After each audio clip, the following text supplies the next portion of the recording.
Бажаю здоров'я, шановні українці, українки. I wish you health, fellow Ukrainians. Today, the day began with a meeting of the staff, not only about the current operational situation on the front line, but also about the strategic issues, including our country's preparation for the transition to F-16s. There was a special report on this, all the parameters for the first batch of aircraft-specific delivery dates, the necessary technical and infrastructure support. The details are positive. This year, our Air Force will become stronger, and this is a fundamental task.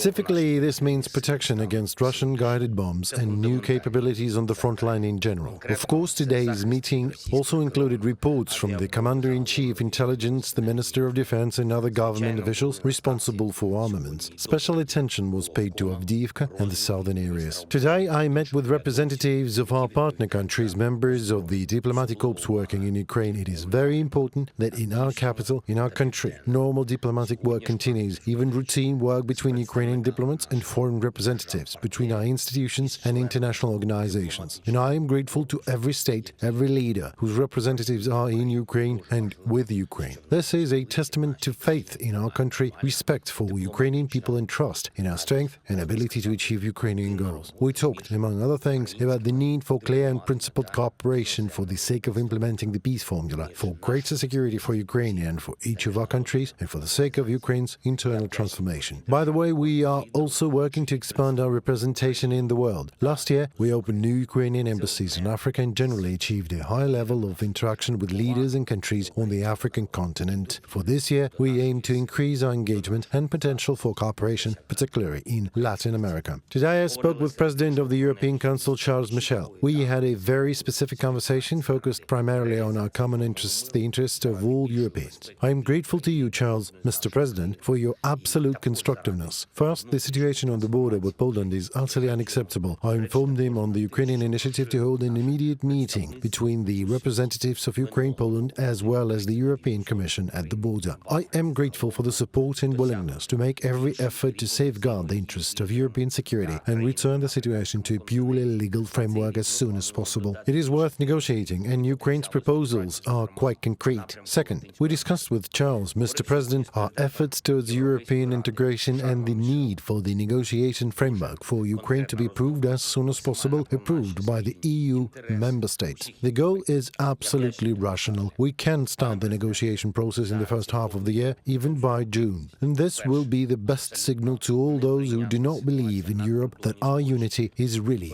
getting stronger. One more thing. Today, I would like to recognize several countries for their support packages for Ukraine. Denmark, the 15th defense package has been announced. Ammunition, drones, reinforcement for our warriors. Thank you. I appreciate that all your agreements with Mette, Mrs. Prime Minister of Denmark, are being perfectly implemented. The United Kingdom, there is an announcement about the preparation of package. In particular, it will contribute to repelling Russian assaults. There is a package from New Zealand that will strengthen our logistics, intelligence and communications, and also for support in training our warriors. The more insane statements we hear from Moscow, the greater our force must be. It is only the power of our defense of life, our ability to achieve our own goals that can bring Russia back to a state of at least partial sobriety. Russian madness must lose this war. We will do everything for this. I am grateful to everyone who fights for Ukraine, works for Ukraine, and helps. Glory to Ukraine.